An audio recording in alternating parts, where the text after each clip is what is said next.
برادران ملت اسلامی، السلام علیکم ورحمۃ اللہ وبرکاتہ۔ الحمد للہ وکفا وسلام علی حبیبہ المصطفى، اما بعد فاعوذ باللہ من الشیطان الرجیم، بسم اللہ الرحمن الرحیم۔ لن ینال اللہ لحومها ولا دماؤها ولكن يناله التقوى منكم، صدق اللہ مولانا العظیم۔ بارگاہ رسالت معاب صلی اللہ علیہ وسلم میں درود پاک کا ہدیہ پیش کریں۔ اللہم صل علی سیدنا و مولانا محمد معدن الجود والکرم وآلہ واصحابہ الکرام وابنہ الکریم وبارک وسلم صلاة دائمة سرمدا ابدا۔ مسلمانوں کے لیے اللہ عز و جل کی طرف سے دو عیدیں دی گئی ہیں، ایک رمضان المبارکہ کے روزے مکمل ہونے کے بعد اور دوسرے ذی الحجہ کی 10ویں کو، عشرہ ذی الحجہ جس کو ہم عید الاضحیٰ کہتے ہیں اور اردو میں بقرہ عید، عید قربان کے نام سے جانتے ہیں۔ یہ دو عیدیں اللہ تبارک و تعالیٰ کی طرف سے مسلمانوں کو دی گئی ہیں۔ ان عیدوں کے دنوں میں روزہ رکھنا بھی جائز نہیں ہے، خوشیوں کے دن۔ اور یہ جو ایام چل رہے ہیں پہلی ذی الحجہ سے لے کر 10ویں ذی الحجہ تک، اس کا ذکر تو اللہ تعالیٰ نے قرآن میں یوں فرمایا، والفجر ولیال عشر، فجر کی قسم اور 10 راتوں کی قسم۔ اور وہ 10 راتیں کون سی ہیں؟ پہلی ذی الحجہ سے لے کر 10ویں ذی الحجہ تک کی رات، یہ 10 راتیں اتنی عظمت والی ہیں کہ اللہ خود ان کی قسم فرما رہا ہے، اللہ ان کی قسم یاد فرما رہا ہے۔ اور ان ایام میں جو اعمال کیے جاتے ہیں اللہ کی بارگاہ میں مقبول ہوتے ہیں۔ یہ حرمت والے مہینوں میں سے ایک مہینہ ہے۔ زمانے جاہلیت میں بھی ان مہینوں میں جنگ و جدال نہیں کیا جاتا تھا۔ کوئی بھی جنگ چل بھی رہی ہو تو یہ مہینے آتے تو جنگ روک دی جاتی تھی، کیونکہ یہ حرمت والے مہینے ہیں۔ تو ذی الحجہ کے مہینے میں ہم اور آپ ابھی اپنی زندگی کی سانسیں لے رہے ہیں، لیکن قربانی کے متعلق جیسے کہ لوگوں کے دل و دماغ میں ایک کانسیپٹ اور پھر پھیلایا ہوا ایک کانسیپٹ اور اسلامی کانسیپٹ، تینوں میں کیا چیزوں کا فرق ہے؟ اسلام کون سی قربانی چاہتا ہے؟ لوگوں نے کیا پروپیگنڈا پھیلایا ہے؟ اور عوام کے ذہن میں کیا بیٹھا ہوا ہے؟ تینوں کو ہم تھوڑا سرسری نظر سے دیکھتے ہیں۔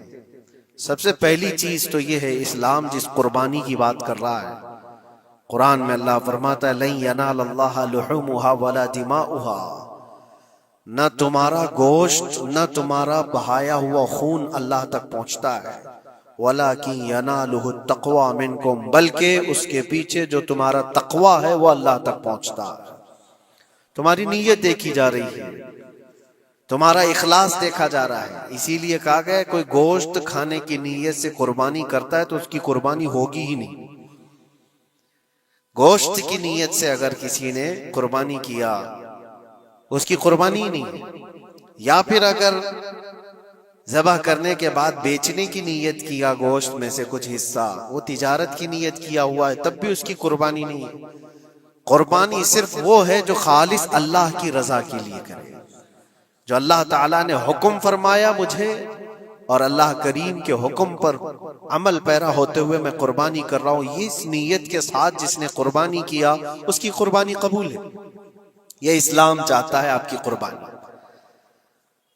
اور لوگوں کے دل و دماغ میں جو اکثر بیٹھا ہوا ہے وہ یہ ہے کہ موسم آ رہا ہے، سب کر رہے ہیں تو ہم کو بھی کرنا چاہیے۔ اور کچھ لوگ فیشن کے طور پر، کچھ لوگ بچوں کی ضد پر قربانی کر گئے۔ یہ لوگوں کے ذہن و دماغ میں بیٹھا ہوا ہے۔ نہیں میرے عزیزو، جو مالک نصاب ہے اس پر قربانی واجب ہے، یہاں تک کہ اللہ کے نبی صلی اللہ علیہ وسلم نے ارشاد فرمایا استطاعت ہونے کے بعد، مالک نصاب ہونے کے بعد جس نے قربانی نہیں کیا، حضور فرماتے ہیں وہ ہماری عیدگاہ کے قریب بھی نہ آئے۔ حضور اکرم صلی اللہ علیہ وسلم فرماتے ہیں ہماری عیدگاہ کے قریب نہ آئے، اس کے لیے دنیا میں یہ وعید ہے تو آخرت میں اس کا عذاب اور ہے۔ تیسری چیز جو پروپیگنڈا کیا پھیلا ہوا ہے قربانی کو لے کر، ایک بہت بڑا پروپیگنڈا ہے اسلام کے خلاف۔ کچھ بھی بات پھیلانے کے لیے لوگوں کو صرف ایک چھوٹی سی سوئی چاہیے کہ ان کا ایک پھیلایا ہوا یہ پروپیگنڈا کہ لاکھوں ہزاروں اینیملز اس میں کاٹ دیے جاتے ہیں، ذبح کر دیے جاتے ہیں، خون بہایا جاتا ہے، اس کا حاصل کیا ہوتا ہے؟ جیوت چیزوں کو مار دیا جاتا ہے۔ میرے عزیزوں، لوگ یہ باتیں تو صرف اور صرف اسلام کے خلاف کرنے کے لیے پھیلاتے ہیں، جبکہ میں آپ کو بتاؤں دنیا کے تقریباً مذاہب میں قربانی کا کانسیپٹ موجود ہے۔ اکثر دینوں میں وہ الگ الگ انداز ہے، کہیں بلی چڑھانا ہو گیا ہے، کہیں دیوتا کو کچھ پیش کرنا ہو گیا ہے۔ قربانی کا کئی جگہوں پر یہ کانسیپٹ موجود ہے، لیکن کوئی اپنے گریبان میں جھانکتا تھوڑی نہ، دوسرے کے گھر میں جھانکنے کی عادت زیادہ ہوتی۔ اسلام کی قربانی لوگوں کو نظر آتی ہے کہ مسلمان جتنا پریکٹیکل ہے اپنے دین پر، دنیا میں کوئی بھی اپنے دین پر اتنا پریکٹیکل نہیں ہے۔ کوئی بھی اپنے دین پر اس طرح پابندی سے عمل کرنے والا ملتا نہیں۔ جلن اسی بات کی تو ہے کہ کوئی پوسٹر نہیں لگاتے، کوئی اعلان نہیں کرتے، اور جمعہ میں پوری صفیں ان کی بھری نظر آتی۔ کون تمہیں پرچار کر کے جمعہ میں بلاتا ہے؟ وہ خالق کائنات کی طرف سے تمہارا جو لگاؤ ہے، وہ جو تمہیں کھینچ کر گھروں سے مسجدوں میں لاتا ہے۔ فتنوں کا دور ہے، اس کے باوجود جمعہ میں کوئی بھی مسجد ایسی نہیں ہوگی جو خالی پڑی ہوئی۔ مسلمان آج کے دور میں بھی اپنے دین پر عمل پیرا ہے، اور یہ تکلیف کا سبب بن جاتا ہے دوسروں کے لیے۔ اسی طرح قربانی کے ایام آتے ہیں تو کچھ ماڈرن خیالات والوں کو لا کر کے ہمارے درمیان پیش کیا جاتا ہے۔ وہ ایسی میٹھی میٹھی باتوں کے ذریعے سے تمہیں لبھانے کی کوشش کریں۔ اتنے پیسے خرچہ کرنے کے، 40,000 کا 50,000 کا بکرا لینے سے بہتر ہے کسی غریب کو مدد کر دیا جائے، کسی کا گھر بنا دیا جائے، کسی کا راشن پہنچا دیا جائے۔ میاں وہ سال بھر ہم کرتے ہیں الحمدللہ، قربانی کے دنوں میں ہی کیوں؟ اللہ کے نبی صلی اللہ تعالی علیہ وسلم کی حدیث سن۔ حضور پاک صلی اللہ تعالی علیہ وسلم فرماتے ہیں قربانی کے دن، یعنی ذی الحجہ کی 10، 11 اور 12، یہ 3 دنوں کے اندر حضور فرماتے ہیں کوئی عمل دنیا میں قربانی سے زیادہ اہمیت اللہ کے نزدیک نہیں رکھتا۔ کوئی عمل اللہ کو اس سے زیادہ پیارا نہیں ہے قربانی۔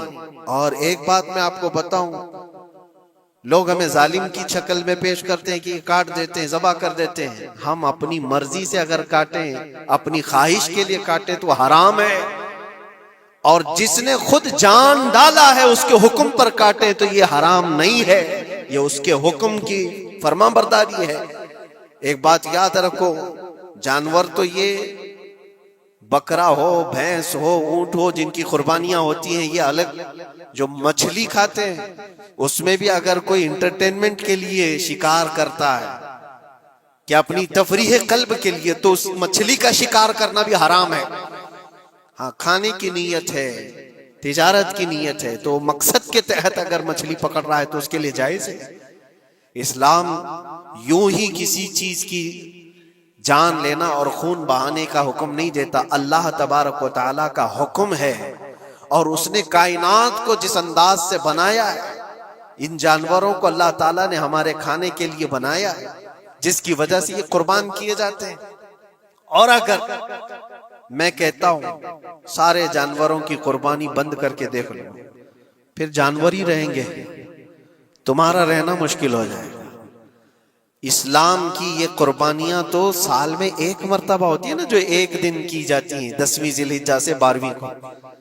اگر نوجوانوں میں ایک دعوت دیتا ہوں، جاؤ، آج تو AI کا زمانہ ہے، کچھ بھی پوچھو تو لا کر کے تمہارے سامنے رکھ دے گا سارا ڈیٹا۔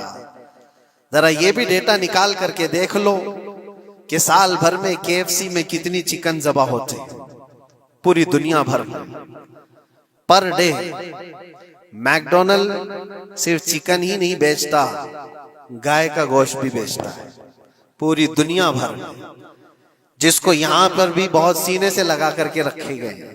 پوری دنیا بھر میں ان کا استقبال ہے، کیونکہ امریکن کمپنیاں ہیں، باپ دادا کی کمپنیاں ہیں، ان کو کوئی آنکھ نہیں دکھا سکتا۔ اور انٹرنیٹ کے ڈیٹا کے حساب سے پر ڈے 68,000 گائے تو میکڈونلڈ ذبح کرتا ہے۔ پر ڈے کی بات کر رہا ہوں، سال بھر کی نہیں۔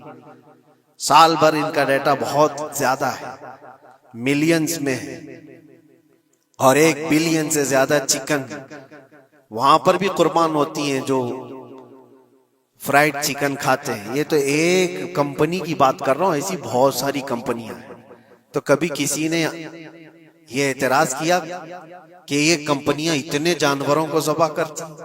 نہیں، بقرعید کے دن سب کے سینگ نظر آتے ہیں، جانوروں کی محبت امڑ امڑ کر کے آتی ہے۔ سال بھر جو قربان ہو رہے ہیں، کبھی کسی نے آبجیکشن نہیں کیا کہ یہ سارے آؤٹ لیٹس بند کیوں نہیں کر دیے جاتے، یہ ساری دکانیں کیوں نہیں بند کر دی جاتی جو سال بھر ذبح کر رہے ہیں۔ ہاں، ہو سکتا ہے میکڈونلڈ یہاں نہیں ذبح کرتا گائے کو، کیونکہ یہاں پتہ ہے حالات صحیح نہیں ہیں، لیکن دوسری جگہ پر جا کر دیکھیں، سب جگہ پر بیف آسانی سے ان کے ہاں ملتا ہے۔ میں یہ باتیں صرف اور صرف یہ اس لیے کہہ رہا ہوں، پھیلایا ہوا پروپیگنڈا کیا ہے؟ جانوروں سے محبت یہ سکھائیں گے ہمیں؟ اللہ کے نبی صلی اللہ تعالی علیہ وسلم فرماتے ہیں، بنی اسرائیل کی ایک خاتون کو میں نے جہنم میں دیکھا۔ کس بنیاد پر؟ فرماتے ہیں وہ عبادت گزار تھی، زاہدہ تھی، پرہیزگار تھی، لیکن ایک بلی پالی ہوئی تھی، اور اس نے کبھی عبادت کرنی ہوتی تو 2 دن 3 دن تک اپنے کمرے میں گوشہ نشین ہو جاتی تھی اکیلی، اور اس نے اپنی بلی کو ایک جگہ پر گلے سے رسی لگا کر باندھ دی، اور 3 دن تک وہ اپنی عبادت میں رہی، مصروف رہی، اور 3 دن کے بعد اسے خیال آیا تو جا کر دیکھی بلی مر چکی تھی۔ حدیث پاک میں صحیح حدیث ہے، اللہ کے نبی صلی اللہ علیہ وسلم فرماتے ہیں صرف اس بنیاد پر اللہ تبارک و تعالیٰ وہ عبادت کرنے والی عورت کو جہنم میں بھیج دیا۔ جو میری مخلوق پر رحم نہیں کرتا وہ رحم کے قابل نہیں ہے۔ یہ سکھائیں گے ہمیں جانوروں پر رحم کرنا؟ ہم جس جانور کو ذبح کرتے ہیں وہ اللہ کے حکم سے کرتے ہیں، اس کے علاوہ کسی بھی جانور کو ظلم کرنا، اللہ کے نبی صلی اللہ تعالیٰ علیہ وسلم کی حدیثوں میں سے یہ ہے کہ جانور پر ظلم کرنا ذمی پر ظلم کرنے سے بڑا ہے۔ اور ذمی کیا ہے؟ ذمی وہ جو مسلمانوں کے ملک میں امن کے ساتھ رہنے کے لیے ریکویسٹ کیا ہوا ہو اور اسلامی حکومت اسے امن دی ہوئی ہو، اور اللہ کے نبی صلی اللہ علیہ وسلم فرماتے ہیں مسلمان پر ظلم کرنے سے زیادہ بڑا ظلم ذمی پر ظلم کرنا ہے، اور اس سے بڑا ظلم جانور پر ظلم کرنا ہے۔ یہ میرے آقا کے فرمان ہے، نبی اکرم صلی اللہ علیہ وسلم نے فرمایا، وہ رحمت للعالمین ہے۔ اور ایک بڑی بات میں آپ کو بتاؤں، جو یہ پھیلایا جاتا ہے کہ جانوروں پر ظلم، سیدنا امام غزالی رحمت اللہ تعالی علیہ کی ایک بات میں پڑھ رہا تھا، حجت الاسلام، جن کی کتابیں پڑھ کر کے لوگ اللہ کے ولی بن گئے۔ امام غزالی کا نام سنا ہے؟ اتنی کتابیں انہوں نے لکھا، تصوف کے امام ہیں، علم کلام کے امام ہیں، منطق کے امام ہیں، فقہ و تصوف کے امام ہیں، بے شمار علوم و فنون کے دریا بہائے ہیں۔ اس حجت الاسلام امام غزالی رحمت اللہ علیہ کے انتقال کے بعد ان کے بھائی نے ان کو خواب میں دیکھا اور پوچھا آپ کے ساتھ اللہ نے کیا معاملہ فرمایا؟ امام غزالی فرماتے اللہ نے مجھے بخش دیا، میری لکھی ہوئی کتابیں، میری عبادتیں، ہزاروں کو جو میں نے پڑھایا وہ شاگرد، یہ ساری چیزوں کی وجہ سے نہیں، بس ایک کام کی وجہ سے۔ پوچھا وہ کون سا کام؟ کہا ایک بار میں کتاب لکھ رہا تھا اور سیاہی میں قلم ڈبو کر کے لکھا جاتا تھا، اور سیاہی جو بنتی تھی وہ پھلوں کے رس سے نکال کر کے، اور لکڑی کا قلم اس میں ڈبو کر کے لکھا جاتا تھا۔ تو میں لکھ رہا تھا کہ ایک مکھی آ کر سیاہی پر بیٹھ گئی، میں اپنا قلم روک لیا کہ ہو سکتا ہے وہ پیاسی ہو، پی کر چلی جائے۔ کافی دیر تک وہ مکھی اس سیاہی پر بیٹھی رہی، اور پی کر کے جب وہ اڑ گئی تو پھر میں اپنا قلم چلاتا رہا۔ یہ بات تو زندگی میں آئی اور گئی، میں نے تو اس کو چھوٹا سمجھا تھا، لیکن میری موت کے بعد رب تبارک و تعالیٰ نے مجھے اٹھا کر فرمایا جس نے میری چھوٹی مخلوق پر رحم کیا بس اس نیکی کی بنیاد پر میں تجھے جنت عطا کرتا ہوں۔ ایک جانور پر رحم کرنے کی بنیاد پر، ایک جانور پر رحم کرنے کی بنیاد پر، اور حدیث پاک میں، صحیح حدیث پاک میں یہ بھی ہے، ایک طوائف تھی جس نے مرتے ہوئے کتے کو بچایا تھا پانی پلا کر، اور اس بنیاد پر اس کی بخشش ہو گئی۔ طوائف تھی اور رحم کیا جانور پر تو اس کی بخشش ہو گئی۔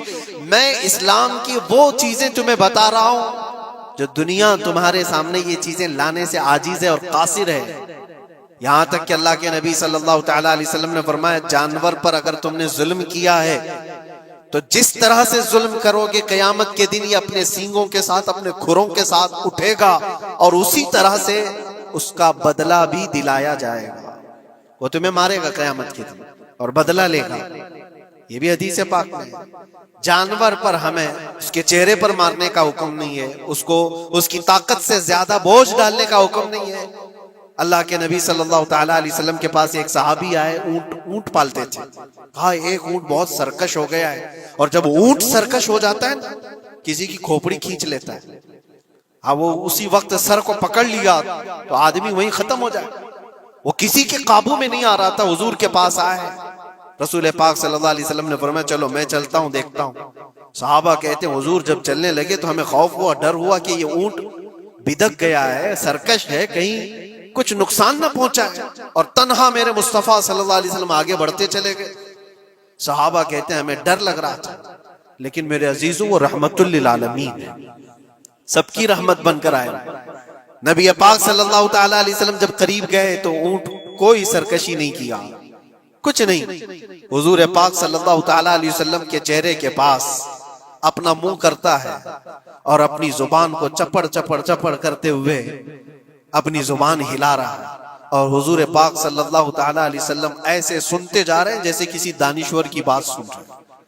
پھر نبی پاک صلی اللہ علیہ وسلم اونٹ کے مالک کی طرف متوجہ ہوئے اور کہا یہ اونٹ تیری شکایت کر رہا ہے، یہ اونٹ تیری شکایت کر رہا ہے، یہ سرکش اس لیے ہوا کہ تو اس کی طاقت سے زیادہ بوجھ اس پر ڈالتا ہے اور کھانا اس کو کم دیا کرتا ہے۔ کیا یہ بات صحیح ہے؟ وہ جو بدو تھے، جو اونٹ کے مالک تھے، انہوں نے چہرہ جھکا لیا اور کہا وعدہ کرتا ہوں حضور پاک صلی اللہ علیہ وسلم سے کہ اس سے زیادہ، اس کی طاقت سے زیادہ بوجھ نہیں ڈالوں گا، اور اس کا چارہ، اس کے کھانے کا انتظام روزانہ کیا کروں گا۔ نبی پاک صلی اللہ علیہ وسلم نے اس اونٹ کی رسی پکڑی اور مالک کو دے دیا، پھر وہ اونٹ اسی طرح تابعدار ہو کر نکل پڑا۔ یہ اسلام میں میرے آقا صلی اللہ تعالیٰ علیہ وسلم کا عدل تو دیکھو، ان کی طاقت سے زیادہ کا بوجھ ڈالنے کا حکم نہیں ہے۔ اور دنیا یہ پروپیگنڈا پھیلائی ہوئی ہے کہ یہاں جانوروں کو کاٹا جاتا ہے، جو ذبح کرنے کا حکم ہے وہ اللہ کے حکم سے ہے۔ میرے رب تبارک و تعالیٰ نے خود جان ڈالی، ہماری جان کا بھی وہی مالک ہے، جانوروں کے جان کا بھی وہی مالک ہے۔ اگر اللہ کا حکم نہ ہوتا تو ہمیں چونٹی مارنے کی بھی اجازت نہیں، اللہ کا حکم نہ ہوتا تو ہمیں کسی کو بھی قربانی کرنے کی اجازت نہیں ہوتی۔ یہ رب تبارک و تعالیٰ کا حکم ہے، تو ظاہر سی بات ہے ہم اللہ کے بندے ہیں۔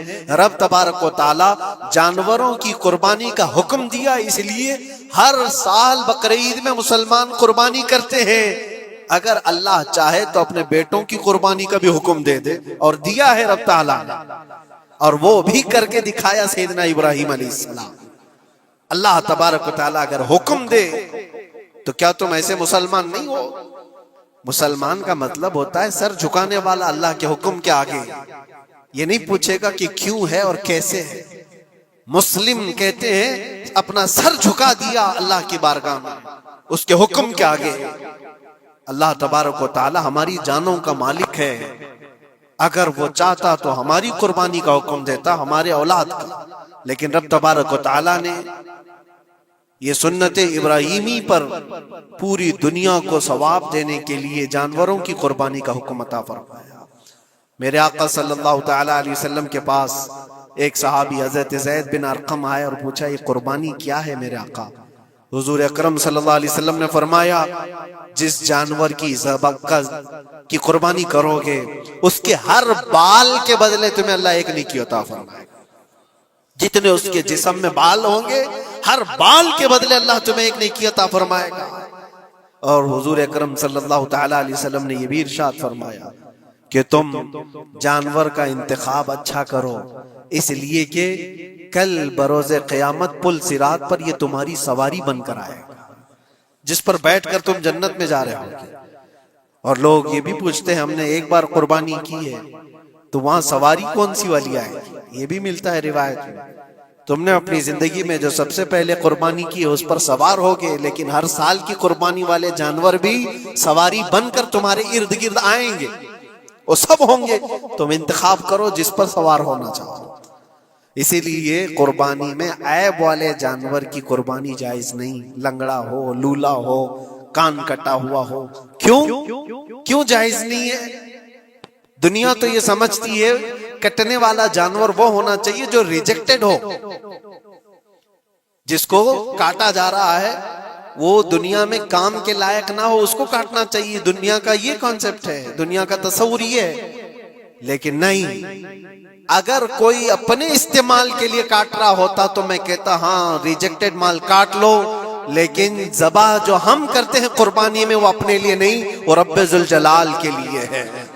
اسی لیے بندہ یہ دیکھے میں اپنے رب کی حضور کیا پیش کر رہا ہوں۔ تم اگر کوئی ہدیہ تحفہ خریدنے جاتے ہو اپنے کسی عزت دار شخص کے لیے تو انتخاب سوچ سمجھ کر کے کرتے ہو کہ جس کو میں دینے جا رہا ہوں یہ کتنا ویلیو والا ہونا چاہیے، کتنا عزت والا ہونا چاہیے، اور جو رب تعالیٰ کی بارگاہ میں پیش کر رہے ہو اس کا بھی آپ خیال رکھو۔ اس لیے لوگ کام چلانے کی باتیں تو بہت کرتے ہیں، قربانی کے متعلق کچھ باتیں ہیں جو مجھے آج عرض کرنی تھی، اس لیے میں نے آج اس موضوع پر آپ سے خطاب کیا۔ بہت سارے لوگ طرح طرح کے افواہیں بھی پھیلاتے ہیں، یہ تو ان غیر مسلموں کے اعتراضات کا میں نے جواب دیا۔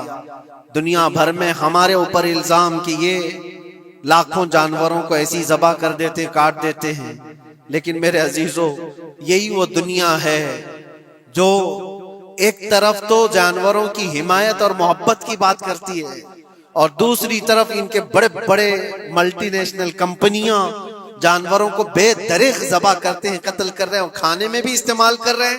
اور صرف اتنا ہی نہیں، سارے جانوروں کی کھالیں، لیدر کی بیگ، لیدر کے جوتے، لیدر کے بیلٹ، لیدر کی ٹوپیاں، لیدر کے جاکٹ سب بنا کر کے دنیا پہن رہی ہے اور قیمتی چیزوں میں اس کو شمار کیا جاتا ہے۔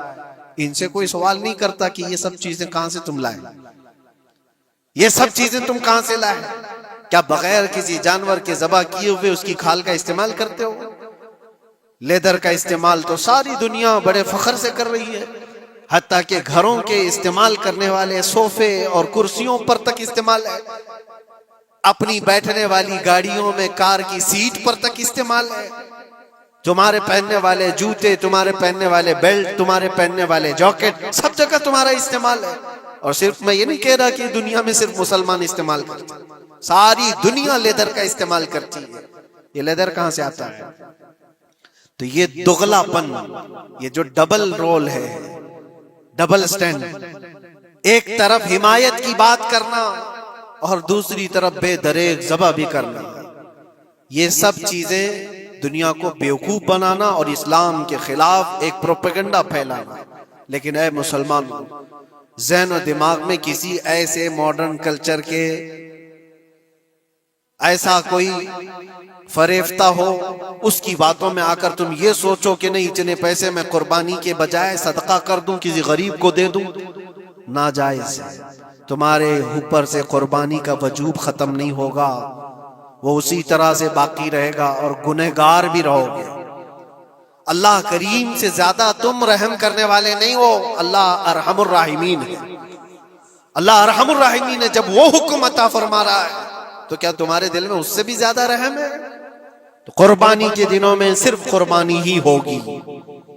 اب کچھ جو چیزیں ایسی ہیں پھیلائی گئی، دیکھیں ایک بات میں آپ کو بتاؤں، اللہ کے نبی صلی اللہ تعالی علیہ وسلم رحمت للعالمین ہیں، سب کا ماننا عقیدہ ہے، وہ رحمت للعالمین رسول صلی اللہ علیہ وسلم نے خود اپنے ہاتھوں سے قربانی فرمائی، اور ایک دو نہیں، 100 اونٹ آئے تھے، جس میں سے 63 اونٹوں کو میرے آقا صلی اللہ علیہ وسلم نے نحر فرمایا، 63 اونٹوں کو خود حضور نے ذبح فرمایا، اور اس کے بعد حضرت علی مرتضیٰ شیر خدا رضی اللہ تعالیٰ عنہ کو دیا، باقی کے اونٹوں کو تم ذبح کرو۔ نبی پاک صلی اللہ تعالیٰ علیہ وسلم نے یہ جو 100 اونٹوں کو ذبح فرمایا تھا یہ اپنے حج کے موقع پر، اور اس کے علاوہ ایک حدیث پاک میں یہ بھی ہے، حضور اکرم صلی اللہ علیہ وسلم نے جو 2 چت کبرے بکرے ذبح کیے تھے۔ چت کبرے کس کو کہتے ہیں؟ 2 کلر والے، بلیک اینڈ وائٹ جو ہوتے ہیں، ابلق ان کو کہتے ہیں عربی میں۔ 2 مینڈے ذبح فرمائے، ایک نبی پاک صلی اللہ تعالی علیہ وسلم نے اپنی جانب سے قربان فرمایا، اور دوسرا پوری امت کی طرف سے قربان فرمایا۔ یہ رسول پاک صلی اللہ تعالی علیہ وسلم کے، اسی لیے تو میں عرض کرتا ہوں میرے عزیزو، ہمارے امام نے سچ کہا، جو نہ بھولا ہم غریبوں کو رضا، یاد اس کی اپنی عادت کیجئے۔ قربانی سال میں 1 مرتبہ ہو رہی ہے، رسول پاک صلی اللہ تعالی علیہ وسلم قربان کر دیتے اپنے نام سے، وہ تو کیا ہی، لیکن قیامت تک آنے والی اپنی امت کی طرف سے بھی خود اپنے ہاتھ سے قربانی فرمائے۔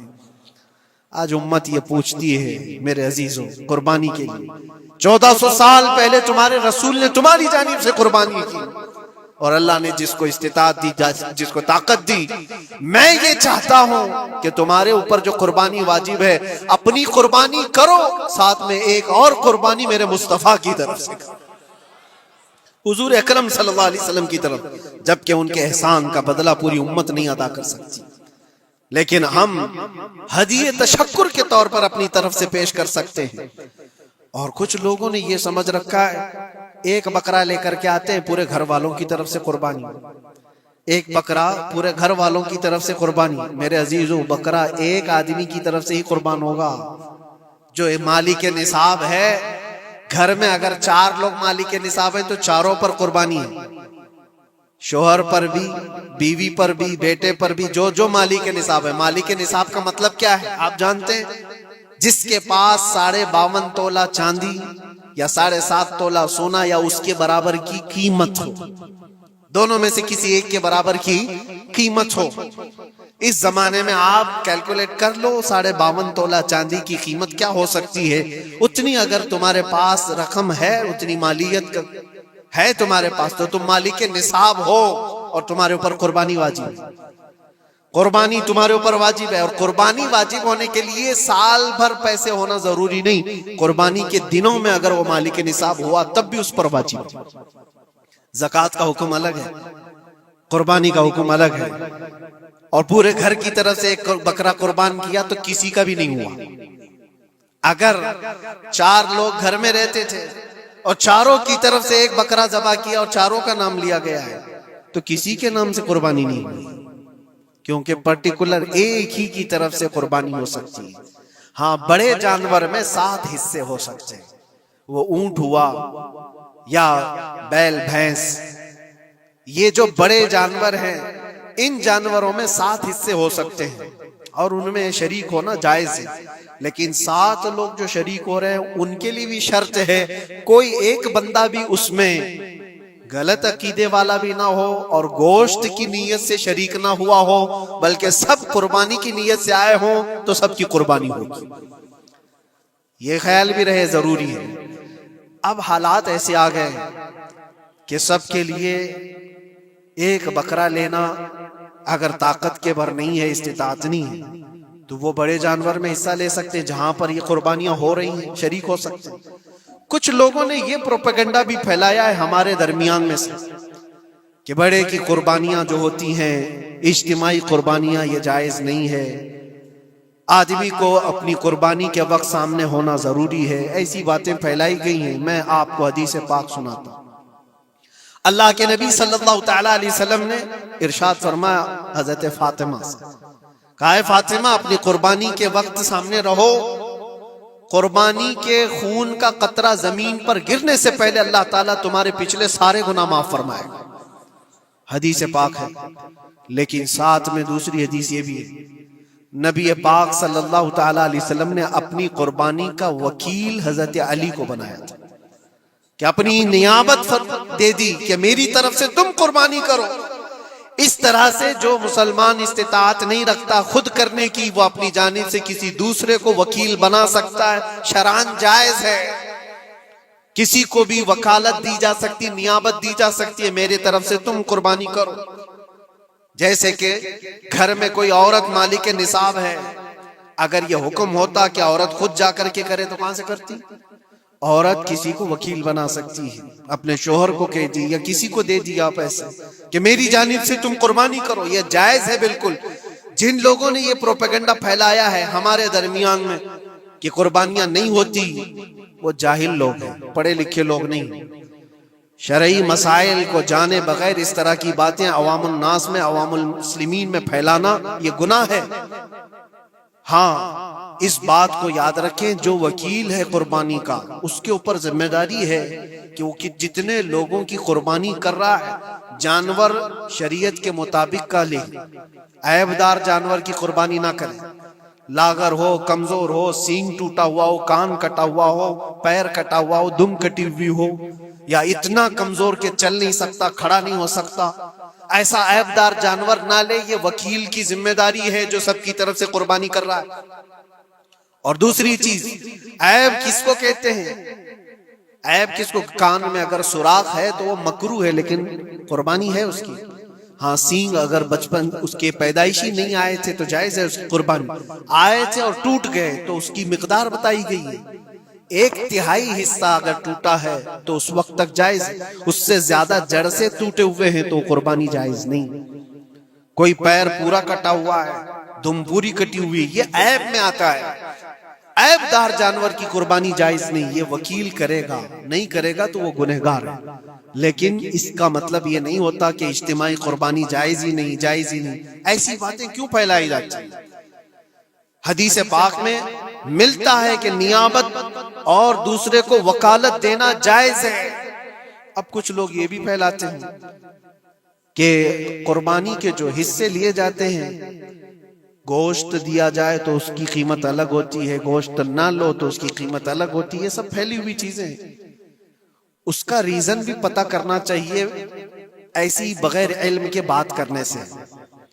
4000 5000 روپے کا ایک حصہ آتا ہے اگر شہر میں کوئی بڑا جانور ذبح کرے، کیونکہ مہنگا ملتا ہے بیل، اور باہر جب جا کر کے کوئی ذبح کر رہا ہے تو وہی ایک حصہ 1500 روپے میں 2000 میں ہو جاتا ہے۔ تو کچھ لوگوں کو یہ غلط فہمی پھیلائی جاتی ہے کہ یہ لوگ کرتے ہی نہیں ہیں اور ایسے پیسے وصولتے ہیں، ایسا نہیں۔ دور دراز کچھ علاقے ایسے ہیں، بنگال ہے، اڑیسہ ہے، اور بھی کئی علاقے بہار کے، جہاں پر بڑے جانور نہایت ہی سستے دام میں ملتے ہیں، بلکہ وہاں پر جانوروں کی قیمت صرف 5000 6000 اور 10000 کے نیچے ہوتی ہے، بڑے جانوروں کی جو ہم نے دیکھے ہیں۔ وہاں جا کر کچھ تنظیمیں قربانی کرتی ہیں، اگر وہ صحیح طریقے سے شریعت کے مطابق جانور لے کر کے کر رہے ہیں تو کوئی حرج نہیں، چاہے وہ 200 روپے حصے میں بھی کرتا ہو، کوئی حرج نہیں۔ قیمت میٹر نہیں کرتی، جانور میٹر کرتا ہے، قیمت چاہے جتنی بھی ہو رہی ہو۔ اس چیز کو آج وضاحت کرنا ضروری تھا، اس لیے میں نے آپ کے سامنے بیان کیا۔ غلط فہمیوں میں نہ پھیلے، غلط فہمیاں نہ پھیلائیں، خود بھی بچیں۔ ہاں افضل کیا ہے؟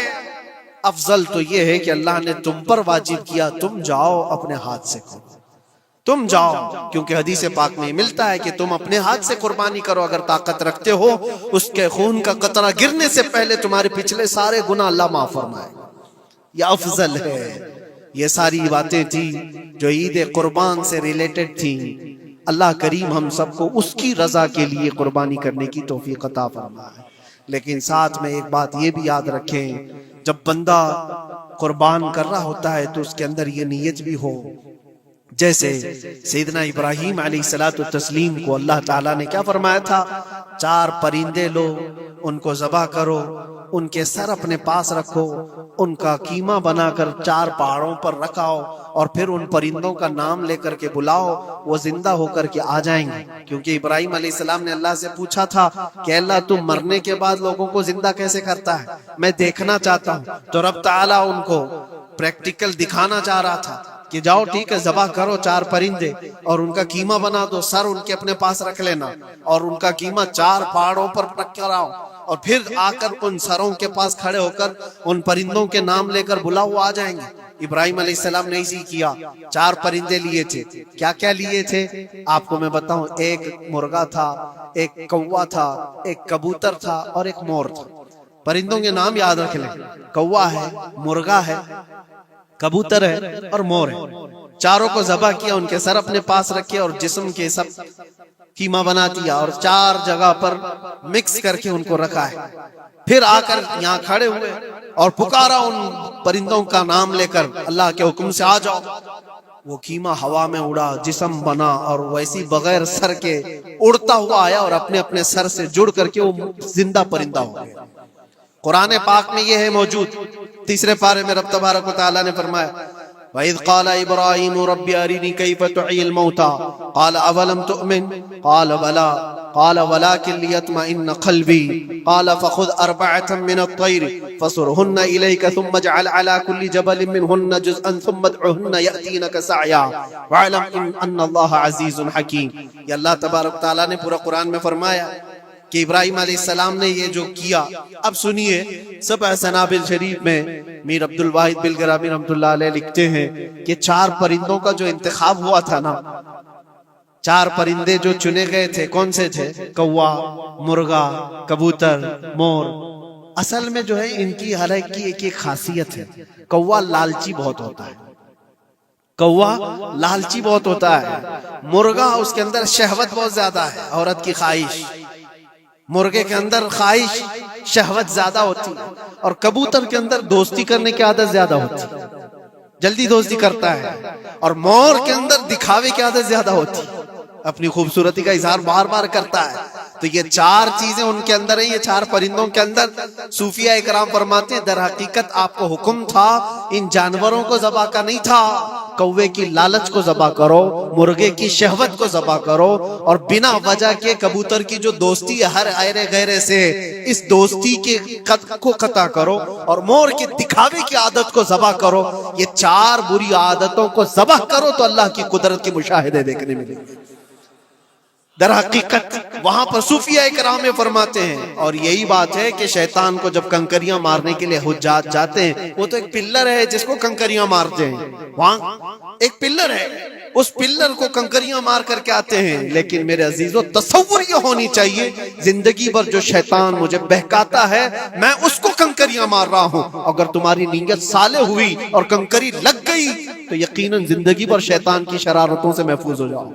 تم نے اپنے شیطان کو زخمی کر دیا، اسی لیے جس کا حج قبول ہو جاتا ہے اس کی کنکری وہاں سے اٹھا لی جاتی، ورنہ تو 40 لاکھ لوگ 70 کنکریاں مار کر کے آئیں تو پہاڑ بن جانا چاہیے، لیکن کوئی پہاڑ نہیں ہوتا وہاں کنکریوں کا، جا کر دیکھیں، نہ ہی اس کو اٹھایا جا رہا ہے۔ لیکن حدیث پاک میں جس حاجی کا حج قبول ہوتا ہے اس کی کنکریاں اٹھا لی جاتی ہیں، وہ شیطان کو لگ چکی ہے۔